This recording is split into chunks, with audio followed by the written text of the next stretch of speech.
This is Mission Control Houston. Good morning. You are getting a live look at Pad 0A from the Virginia Space Mid-Atlantic Regional Spaceport off the coast of Wallops Island in Wallops, Virginia.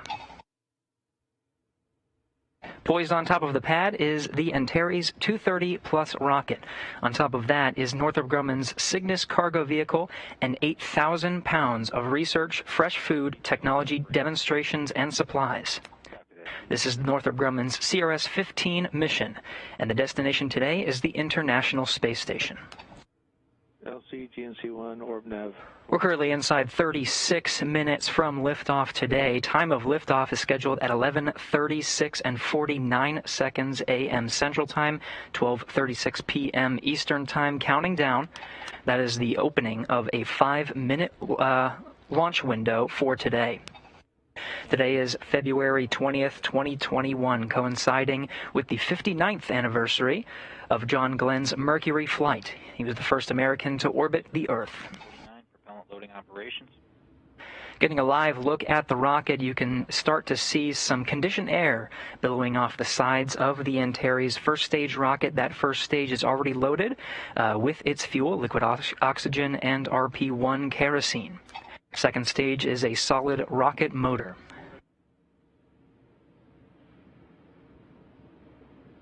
Currently favorable weather conditions today, looking at about 32 degrees Fahrenheit, 0 degrees centigrade, and that we can expect that same temperature at the T0 mark at 11:36 a.m. Central, 12:36 p.m. Eastern. Looking at some scattered deck and cloud ceilings and monitoring some wind gusts, but overall we're looking at about a 75% favorability margin. We are 75% go for launch today. 351, enable your local launch. Mission Control Houston and the Mission Operations Center in Dulles, Virginia have conducted a preliminary T-minus 2-hour go-no-go poll and are go for launch. They're about to come up on another go poll at the T-minus 30 mark. Enabled and illuminated. RSO. Northrop Grumman CRS-15 mission is named the SS Katherine Johnson. Northrop Grumman named the CRS-15 after the NASA mathematician, a black woman who time and again broke through the barriers of gender and race. It is a company tradition to name each Cygnus spacecraft after an individual who has played a pivotal role in human spaceflight. Her handwritten calculations were critical to America's success during our first human spaceflight missions. Again, this is February 20th, the 59th anniversary of John Glenn's flight, and when he again became the first American to orbit the Earth. It is a perfect tie to the SS Katherine Johnson. While NASA had used the IBM computers to calculate the complex orbital trajectory, Glenn asked to have Katherine Johnson verify the calculations by hand and would not fly until she gave the go. We have teams supporting from all over the United States for today's launch, counting down to 12:36 p.m. Eastern. Over at the Wallops Flight Facility, you're looking at Wallops Range Control Center, counting down and walking us through these next steps over the next 33 minutes to a T0 mark. On top of the Antares rocket, we have the Northrop Grumman's Mission Operations Center in Dulles, Virginia, monitoring the Cygnus spacecraft on top of that rocket. The teams there are led by Mission Director Zach Dwyer for launch. He'll be handing over to Amy Allison for solar array deployment. And of course, the destination for Cygnus after its day and a half in orbit will be the International Space Station. Mission Control Houston standing by and watching the launch and monitoring the operations of the International Space Station in flight. Flight Director Scott Stover is here in the room and just gave that T-minus 30 go for launch from Mission Control Houston. Visiting Vehicle Officer working with teams in Dulles, Virginia is Jessica Doy.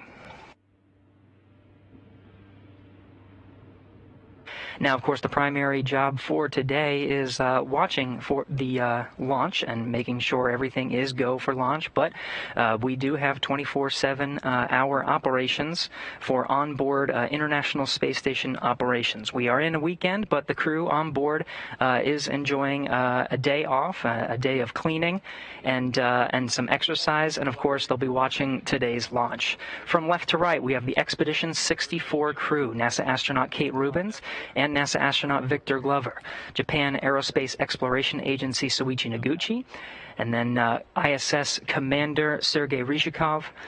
We also have NASA astronauts Mike Hopkins and Shannon Walker, and rounding out at the very right side is Roscosmos cosmonaut Sergei Kudzverchkov.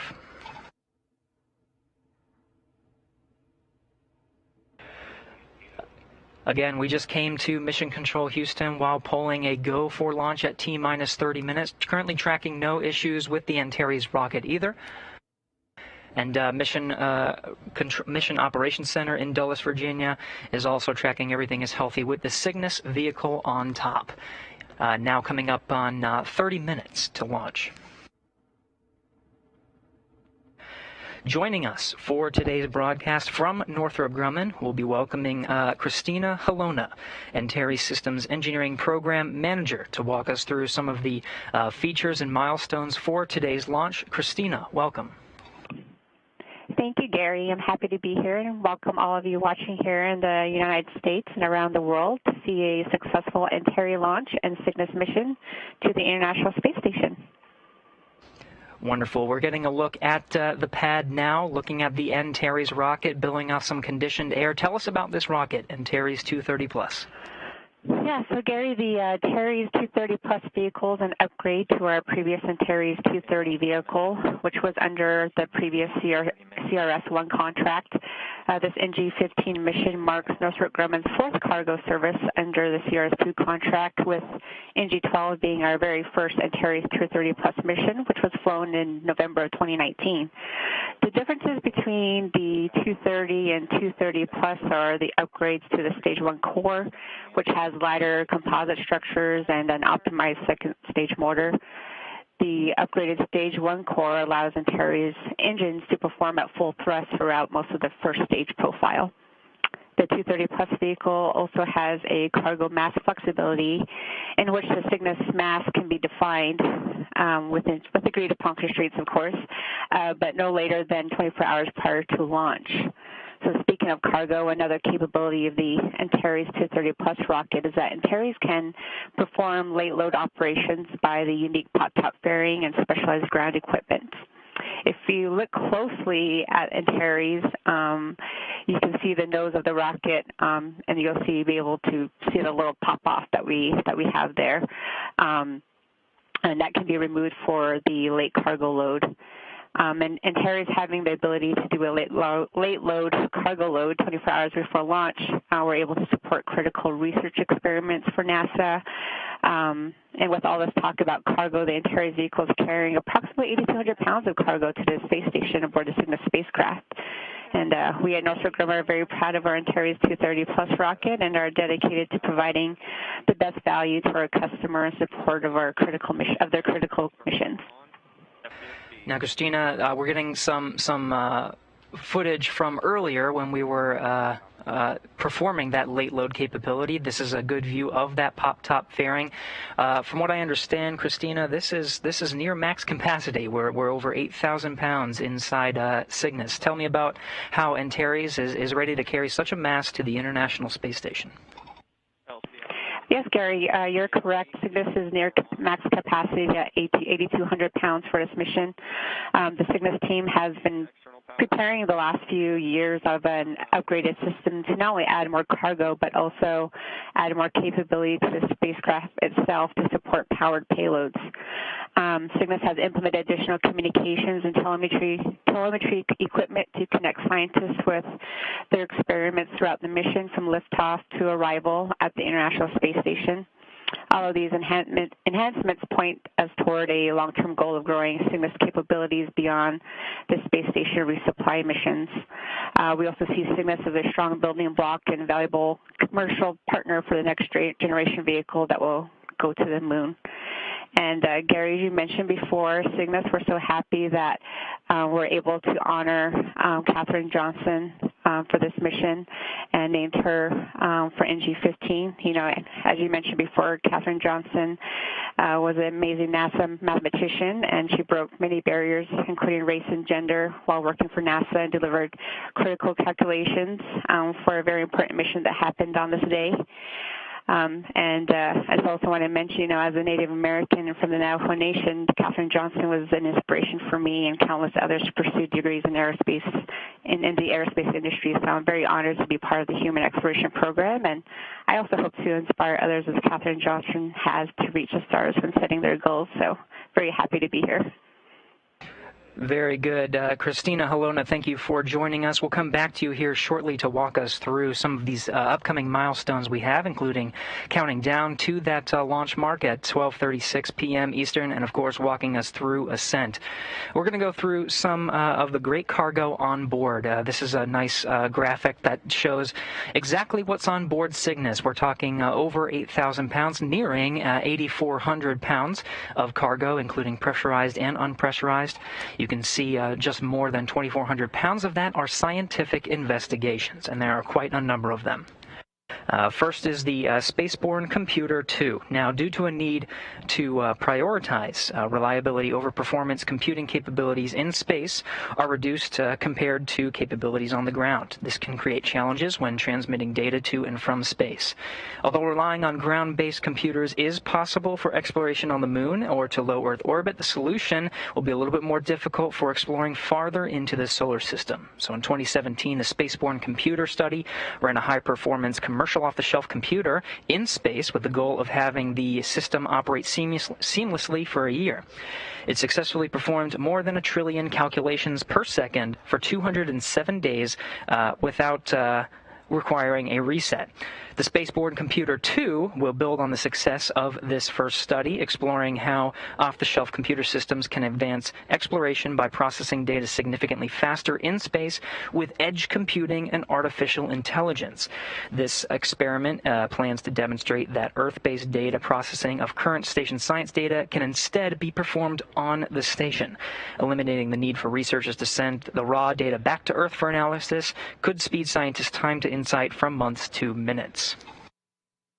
We'll also have some space worms heading to the International Space Station. Tiny worms could help us determine the cause of muscle weakening that astronauts can experience in microgravity. Astronauts work out for more than 2 hours a day aboard the station to prevent bone and muscle loss caused by living in a microgravity environment during long-duration missions. Thanks to a new device for measuring the muscle strength of tiny C. elegans worms, researchers with the Micro 16 study can test whether decreased expression of muscle proteins is associated with this decreased strength, and these results may support new therapies to combat the effects of age-related muscle loss on Earth. Now, of course, some of these investigations are scientific, and some of them are technology demonstrations meant for exploring farther into the solar system. There's an investigation called AHOS. The International Space Station serves as a testing ground for technologies we plan to use on future Artemis missions to the Moon.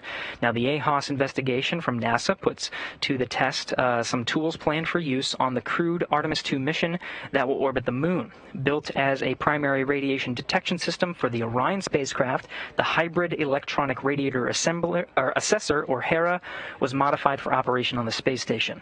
Verifying that HERA can operate without error for 30 days validates the system for crewed Artemis mission operations. A related investigation, ISS HERA, which you're seeing now, flew in 2019 aboard the station. ISS HERA provided data and operational feedback in preparation for the Orion spacecraft's upcoming crewed Artemis 1 mission. Uncrewed Artemis 1 mission. There's also another technology demonstration to upgrade the environmental control and life support systems. This is a system of regenerative life support hardware that provides clean air and water to the space station. The system will get an upgrade thanks to the Exploration Eclipse. That's environmental control and life support system. This is the brine processor assembly. The investigation demonstrates technology to recover additional water from the urine processor assembly using a membrane distillation process. Now, long-duration crewed exploration missions require about 98% water recovery, and there's currently no state-of-the-art technology in brine processing that can help achieve this goal, but this is one step closer. The brine processor assembly plans to close the gap for the urine waste system on the space station. Now, these are all investigations going to the space station. We have another one that's actually going to be deployed shortly after the second stage ignition. NASA, in partnership with Virginia Space, is helping launch 30 ThinSats built by elementary to high school and university students that will deploy from the second stage of Antares once it reaches low Earth orbit. These projects not only deliver scientific data, but also help shape a new generation of scientists and engineers. ThinSats will be released from the second stage shortly after launch and will transmit data for approximately 5 days before deorbiting and burning up upon re-entry into Earth's atmosphere.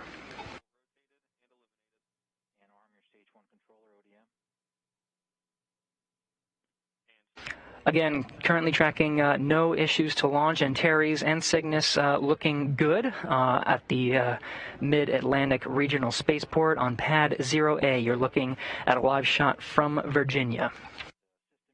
Now, on top of the scientific investigations and the technology demonstration hardware is some fresh food. The astronauts aboard the International Space Station can be expecting some cherry tomatoes, some apples, and navel oranges. They'll also get some cold stowed cheese, Parmesan, and sharp Wisconsin cheddar.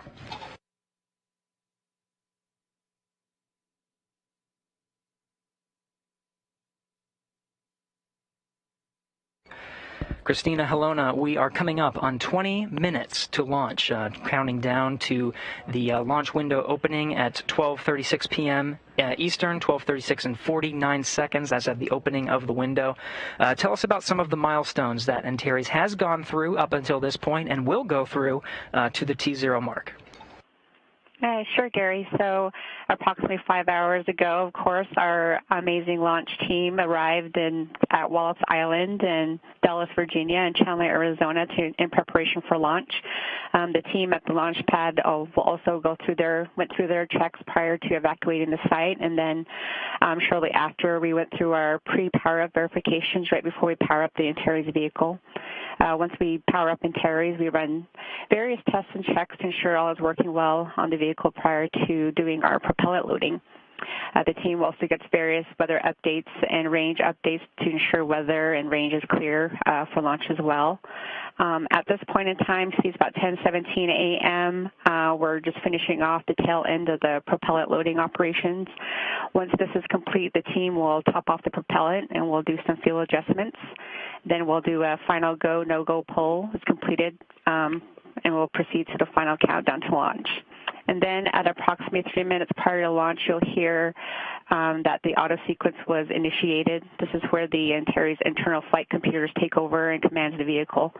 The auto sequencer then goes through the final steps of prepping the vehicle for launch, and we'll proceed through the final countdown and launch off. And those milestones all coming up here very shortly. Christina, now take us through ascent. From the moment of liftoff, what can we expect to see?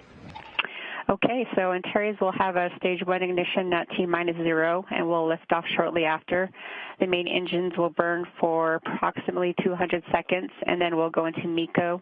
And if you hear MECO, it stands for main engine cutoff. So once we get to MECO, we'll go into a short coast right before we separate stage 1 from stage 2, which we call the upper stack portion of Antares. We'll continue to coast a little bit longer for about 30 seconds before fairing separation, and then we'll have an internal separation where the stage 2 flies out of the external upper stack. Once that stage 2 is clear of the upper stack, the stage 2 ignites for a 2.5-minute burn that puts Cygnus real close to the orbit that they need to be in, and then we'll coast to ensure everything is stable, and then Cygnus will be released into the desired orbit. After Cygnus is released, we'll go through some comm checks, and then about an hour to an hour and a half later, we'll separate, and Cygnus will release its solar arrays and be on its way to the International Space Station. So, in summary, it takes approximately 9 minutes to get Cygnus into orbit. That's right, and we'll be providing coverage throughout that time until we have an orbital insertion. At that time, we will break our coverage, but we'll still be here in Mission Control Houston monitoring the solar array deployment. That takes place a few hours later, and confirm that over some of our social media sites and our blog. Make sure it is receiving enough power. Now, it's going to spend, Cygnus will spend about a day and a half in orbit, catching up with the International Space Station. It's scheduled to be captured by the robotic arm of the International Space Station at 4:40 a.m. Eastern Time, 3:40 a.m. Central Time on Monday, February 2nd. The robotic arm operators on board the International Space Station will be JAXA astronaut Soichi Noguchi. NASA astronaut Mike Hopkins will be backing him up from inside the cupola. For that coverage, we'll be starting at 2 a.m. Central Time, 3 a.m. Eastern, assuming an on-time launch today. Again, that capture time 3:40 a.m. Central, 4:40 a.m. Eastern.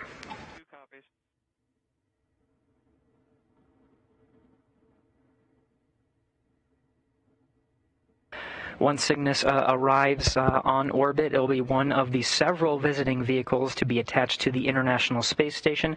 After it is captured by Soichi Noguchi, robotic operators on the ground will take control of the robotic arm and affix it to the Unity module on the nadir side. You can see there, sort of at the center of this configuration of the International Space Station, there are two crewed vehicles aboard. You see on the left the Crew 1 Dragon that carried the NASA SpaceX Crew 1 mission and the 4 astronauts aboard to the International Space Station, and the Soyuz MS-17 carrying Kate Rubins and the 2 Russian cosmonauts to the International Space Station. And, of course, the Progress vehicles currently attached, 77, which just arrived earlier this week on Sunday, and on Progress 75 attached to the aft end of the International Space Station. Countdown 1. Go, Core 1. Step 385, fuel adjustment is not required. Copy 385. Prop 2, configure OCCS for no adjustment to fuel level. And in work.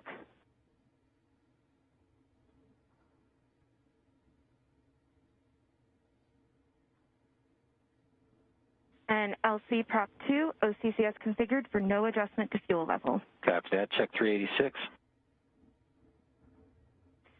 And admin 387 is not required. And launch team be advised 388 is not required.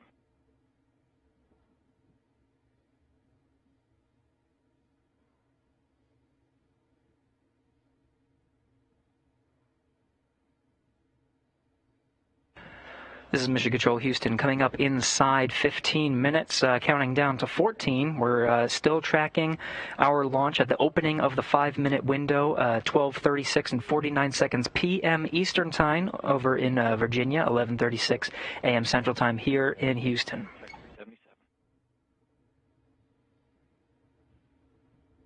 Again, everything is still looking good. As Christina Halona described, they're topping off some of the fuel in the Antares rocket already loaded with that liquid fuel, RP-1 kerosene, and liquid oxygen, billowing off some of the conditioned air into the 32-degree Fahrenheit weather out there at Virginia. Still at about 75% favorability for launch today.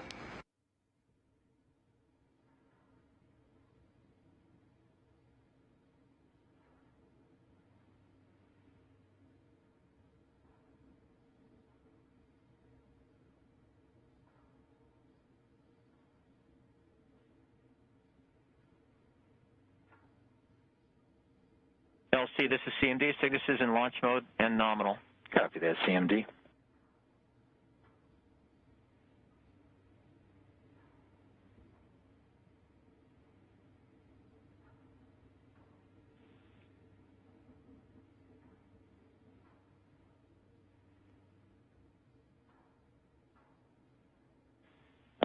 And launch team LC countdown 1. At this time, I'm going to poll to proceed with final countdown. GSO? GSO, go. RSO? RSOs go. TD? TDs, go. Prop lead? Prop leads go. Stage 1? LC, stage 1 is go. Helium topping is ongoing. Copy that. Core 1? In honor of Alexander Diktarov, the late Director General of the Yuzhnoye Design Office, whose efforts in international spaceflight have contributed to the success of Antares, Core 1 is go. Copy, Core 1. MES-1. MES is go. GC. GC is go. And ACE. ACE is go. Mars. Mars is go. CMD. CMD is go. LD. LD is go. NG. Northrop Grumman is proud to honor NASA mathematician and space visionary Katherine Johnson, whose computational brilliance and relentless pursuit of excellence set the standard for 60 years of NASA mission success. Katherine humbly yet forcefully broke the barriers of gender and race to enable the future of human space exploration and in the process inspire generations. On this anniversary of John Glenn's historic Friendship 7 flight, which would not have been possible without Katherine's calculations, Northrop Grumman and the SS Katherine Johnson are go for launch. Copy, NG. Launch team is go to proceed with final countdown. Check 393.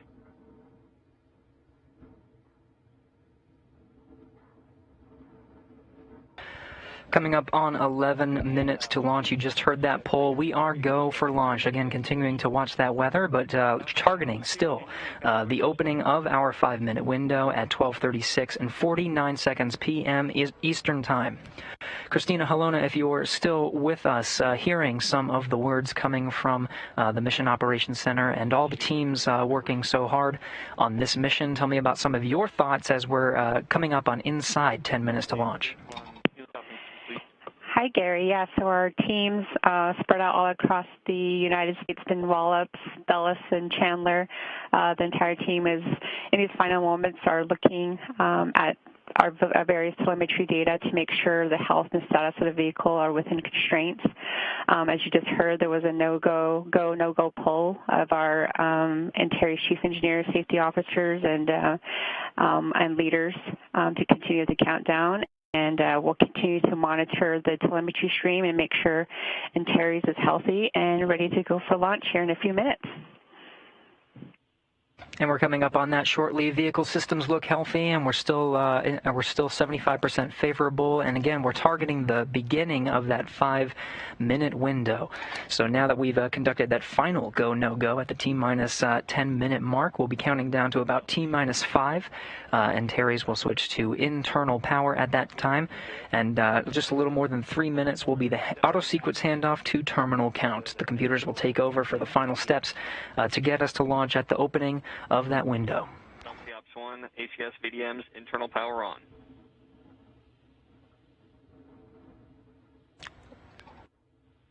VDMs enabled, voltage nominal, ODM commands are clear. Copy, all LEC 1. Check steps 396 and 397.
And T-minus 8 minutes.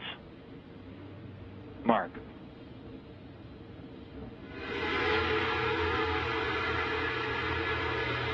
LC site control GN2 conditioning initiated.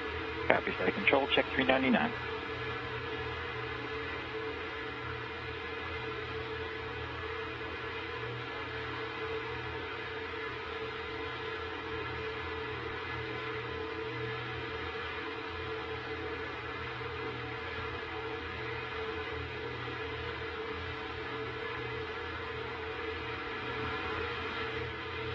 Inside 7.5 minutes, you're hearing some of those countdown milestones. Internal power has been activated. It will be switched here shortly for the Antares vehicle. The International Space Station is currently flying 262 statute miles over the middle of the Atlantic Ocean, just east off the coast of Brazil.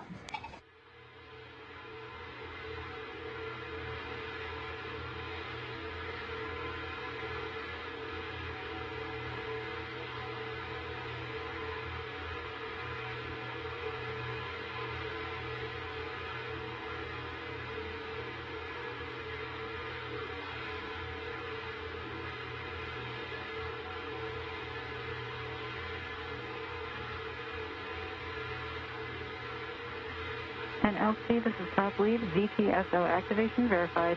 Copy that lead. Check 400, Ops 2, 401, initialize ground ordnance power supplies.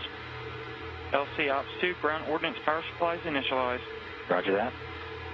Like 1 confirms, ground ordnance power supplies nominal. Copy, like 1, check 402.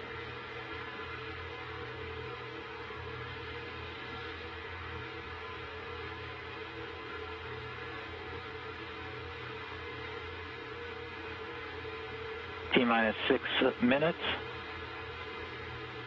Mark.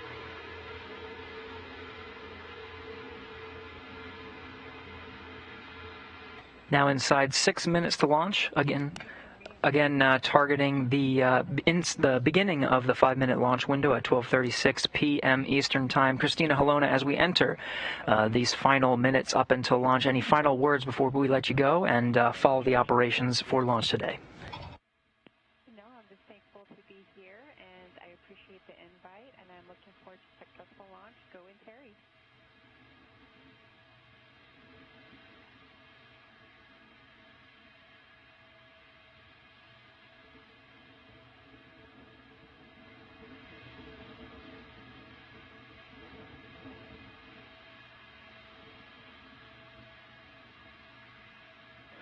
Ops 2, LC, step 404, you go to initiate engine priming at T-minus 5 minutes.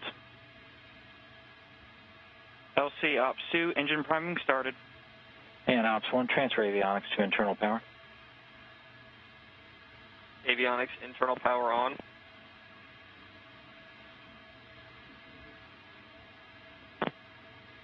External power off.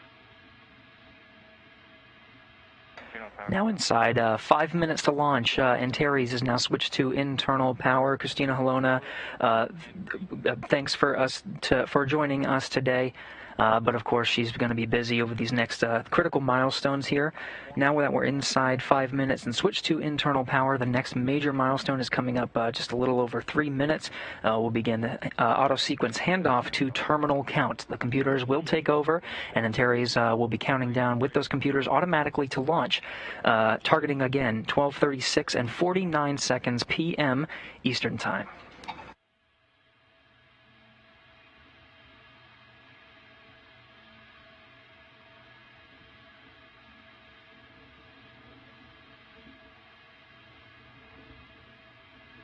LC priming verified. Roger that. MES-1, we'll check 412.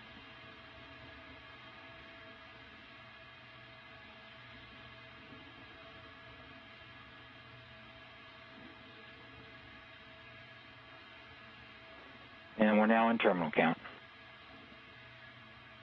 Base 3 dynamic limit will be active at T-minus 3 minutes.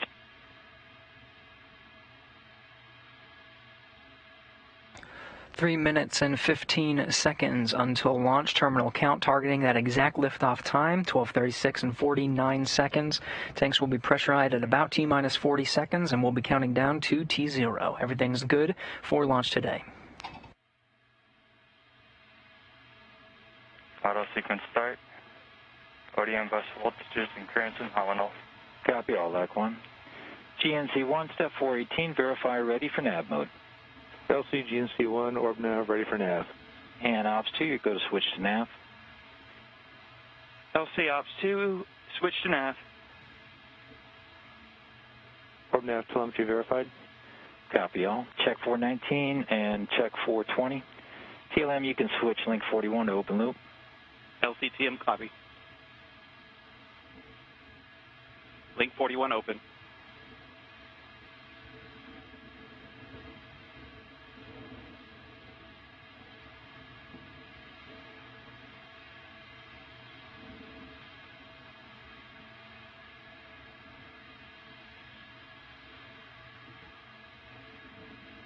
T-minus 2 minutes on my mark. Mark.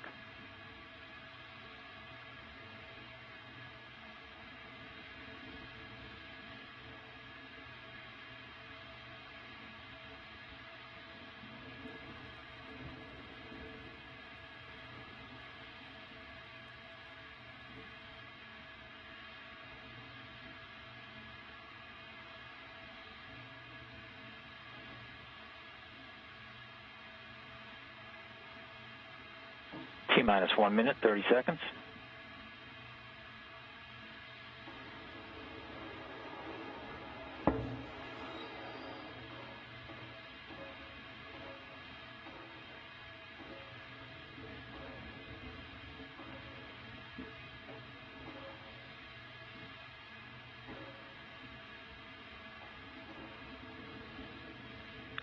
T-minus 1 minute on my mark.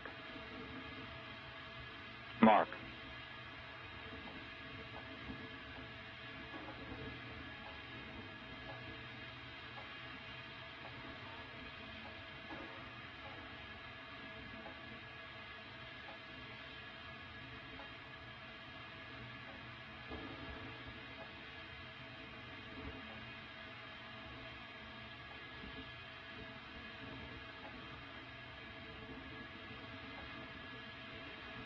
T-minus 30 seconds.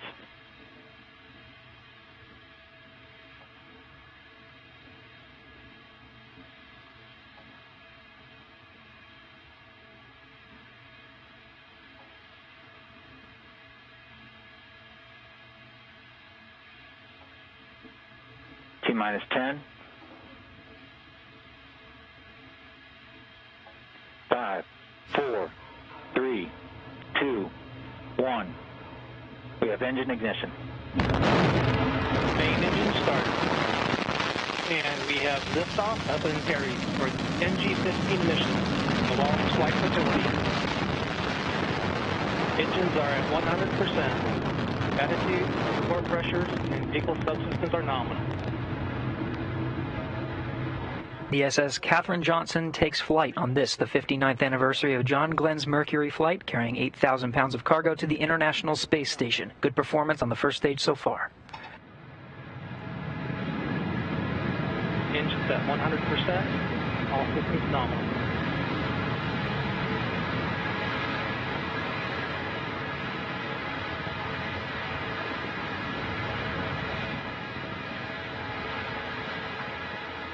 Stage 1 continues nominal performance, engines at 100%. Good core pressures.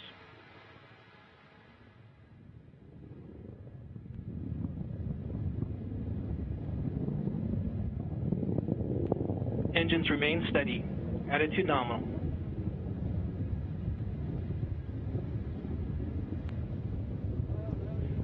Max Q, attitude nominal.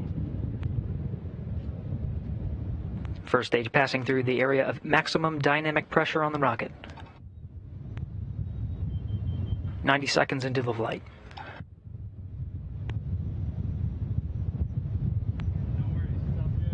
This first stage burns for a little over 3 minutes, 3 minutes 18 seconds until main engine cutoff.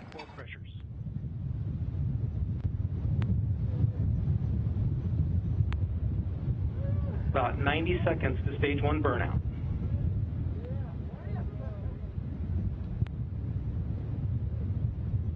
Attitude nominal. Engines at 100% and steady.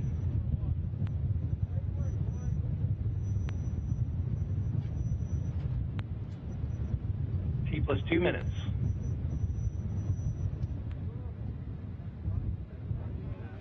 All subsystems continue in nominal performance.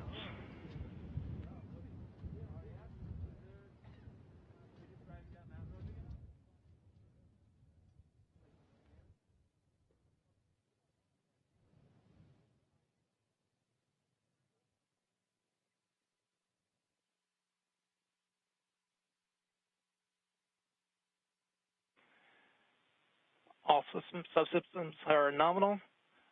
We'll be ready to shift down to 80% on the engines at 170.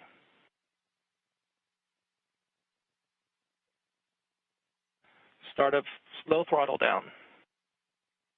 Throttling down at 3 minutes into the flight. Main engine cutoff coming soon.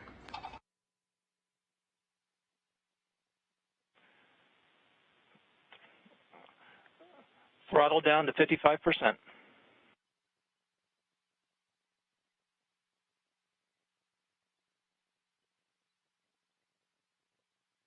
Main engine cutoff.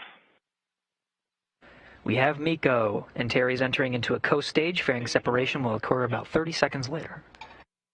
As we lose sight of the vehicle, now switching to animation. Some controlled firings on the interstage of the rocket. Attitude nominal. Good separation.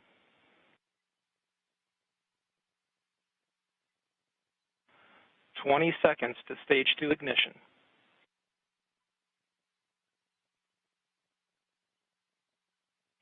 All subsystems nominal. Fairing separation. Interstage separation. Confirmed fairing separation and interstage. Stage 2 ignition. Stage 2 ignition confirmed. Stage 2 is a solid rocket motor, burns for about 2 minutes 44 seconds.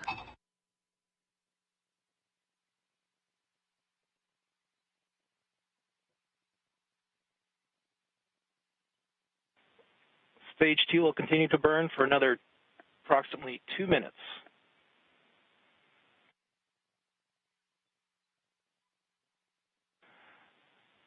Altitude 138 kilometers.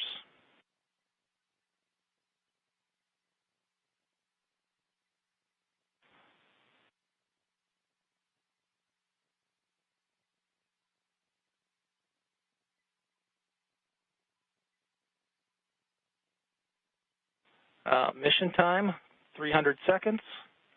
Velocity, 4.8 kilometers per second. Altitude, 150 kilometers. All systems continue to perform nominally. Good calls, 5 minutes 15 seconds into today's flight.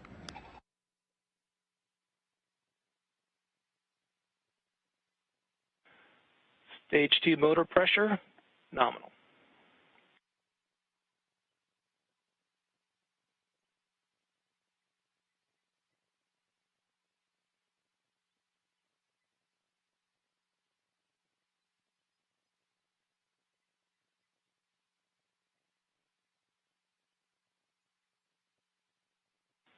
Attitude nominal. Altitude is 170 kilometers, roughly 1 minute to stage 2 burnout.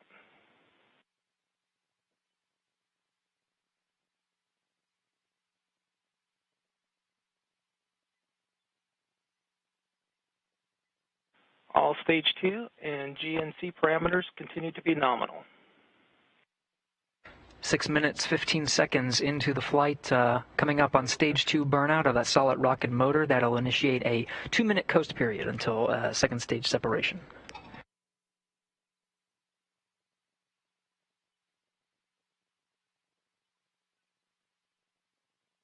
Stage 2 starting to tail off.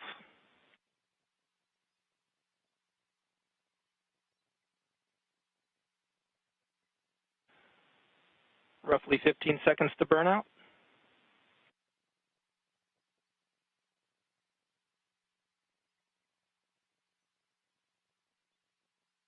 Stage 2 burnout. Attitude nominal. Stage 2 burnout, good attitude. We're in a coast period now.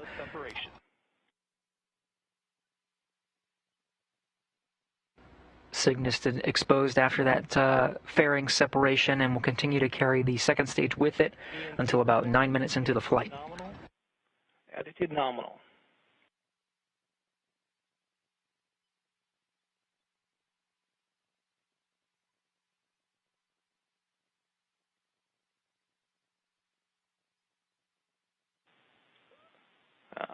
Attitude nominal. Expected attitude control system thruster firings received. Continuing on course.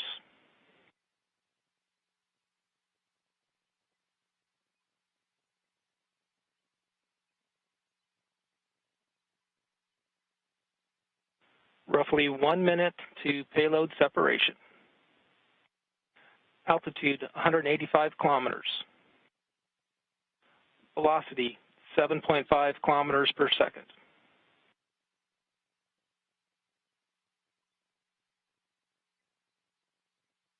All systems continue to operate as expected.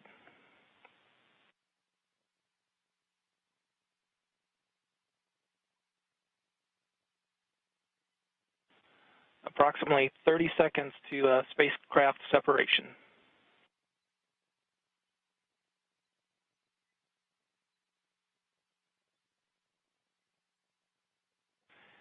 Attitude nominal.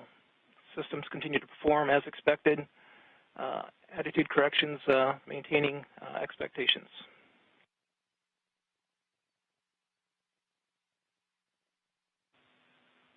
LCGSO, I just released red team to the pad. Copy that. Spacecraft separation. Confirmed. 9 minutes into today's flight, Cygnus has separated from the second stage. LC Ace, that concludes our callouts. Copy that, Ace. Okay, NG-15, excellent job today. Let's go ahead and wrap up through this post-launch checklist.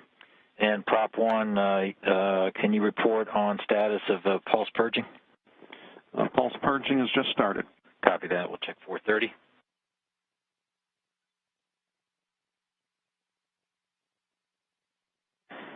And GNC1LC, when you have the Antares state factor to the Cygnus POC emailed and confirmed, give me a call back on step 431. Copy and work. From the Wallops Range Control Center in Wallops Island, Virginia, some celebratory fist bumps as they successfully delivered Cygnus into orbit, a 9-minute flight on top of Antares from Virginia Space's Mid-Atlantic Regional Spaceport into orbit. Cygnus now flying free. The SS Katherine Johnson in flight will make its 1.5-day journey, just a little shy of 2 days, to the International Space Station, arriving in the wee hours early morning on Monday, February 22nd. Arm enable rotated, arm enable indication no longer illuminated. Copy that, Ops 1. And Ops 1, disable your local launch enable button. Ops 1, launch enable removed. Flight controllers in Dulles, Virginia, Northrop Grumman's Mission Operations Center will take control of the Cygnus and monitor its approach to the International Space Station over the next couple of days. Solar array deployment coming in a couple of hours. Will be breaking before that, and we'll provide confirmation of that via our blog and social media. Before we depart with you today for our coverage of the launch of Northrop Grumman's CRS-15 mission to the International Space Station, we're bringing on Deputy Manager of the International Space Station Program, Kenny Todd, on with us to provide some remarks. Kenny, thank you for joining us today. Hey, Gary. Good morning. It's good to be with you. Kenny, this launch comes ahead of a crew rotation and, of course, in the nearer term, some EVAs. From the perspective of the International Space Station Program, what is the significance of this mission, CRS-15? Well, Gary, I mean, this particular mission has about 8,000 pounds of cargo coming to the space station, and roughly a third of it is going to be dedicated directly to utilization and science on board the station. And so, again, that's our bread and butter. That's what we're up there to do is really do the utilization and science that our commercial customers need, the things that we need to learn in order to go further into our solar system, our human research. And so we've got a lot of this flight that's dedicated to that kind of activity. In addition to that, we've got a little over a third of it that's dedicated just to basic vehicle systems maintenance hardware and some new technology that we're bringing on board. So again, as we look to go further away from low Earth orbit, the thing that we have to do is continue to learn, about the systems that we're going to need, and the ISS provides a great platform for that. So we are launching some new hardware in the vehicle systems area that allow us to demonstrate some of this technology and ensure that it'll be there for us when we need it in the future. But then, as always, these Cygnus flights are very important to us because they bring up a lot of crew supplies as well. They are a workhorse when it comes to to making sure that we keep our crews sustained on orbit with the different consumables that they need. So, again, a very important flight for us, and we're glad to see it off the ground and on the way to station. Off the ground and on the way to station on time, Kenny. This is coming right on the heels of Texas having some severe winter weather. Now, how were International Space Station operations? On the day that it arrives, we got some key science objectives that we want to get going in that first couple of days. So the first 2 or 3 days after it gets there, we'll be heavily and intensely focused on the science that we need to get up and running. Then shortly after that, merely 4 or 5 days after that, we'll be heavy into doing a set of EVA preps. We're at this point planning on going out to do an EVA in the possibly as early as next weekend. We've got a double EVA planned, and so we'll get busy on that as quick as we get the Cygnus, get the science up and going that came up in Cygnus, and then we'll be on to doing EVAs. A lot coming up here in the near term. Kenny Todd, thank you so much for joining us here at the end of our launch coverage. Thanks for having me, Gary. I appreciate it. Again, we had a successful launch of Northrop Grumman's CRS-15 mission on time today, 12:36 and 49 seconds p.m. Eastern Time. You're getting a live look at the Mission Operations Center in Dulles, Virginia. Northrop Grumman flight controllers taking control of the vehicle and will monitor its approach to the International Space Station over the next near 2 days until it arrives in the early morning of February 22nd, Monday morning. Robotic operators Soichi Noguchi and Mike Hopkins aboard the International Space Station will be poised at the controls of the Canadarm2, the robotic arm of the station, ready to capture it when it arrives Monday morning. The Cygnus is in orbit right now, but its solar arrays are not deployed. We will be wrapping up our coverage and providing confirmation of that solar array deployment here in the next couple of hours, and that it is receiving power and well on its way to make that journey to the International Space Station. Our coverage on Monday morning will begin at 2 a.m. Central Time, 3 a.m. Eastern, to monitor the approach and capture of Cygnus and the 8,000 pounds of cargo inside of the vehicle, and we'll also be providing coverage of the installation process. Robotic operators on the ground will take control of the robotic arm, maneuver into position on the nadir side of the International Space Station, the Unity module, where it will remain for the next several months into May before it departs with trash and science on board to be eventually burned up in the atmosphere. From Mission Control, Houston, and from all the teams that supported the launch, that'll wrap up our coverage of the CRS-15 mission today. We'll be with you again on Monday morning. Until then, this is Mission Control, Houston.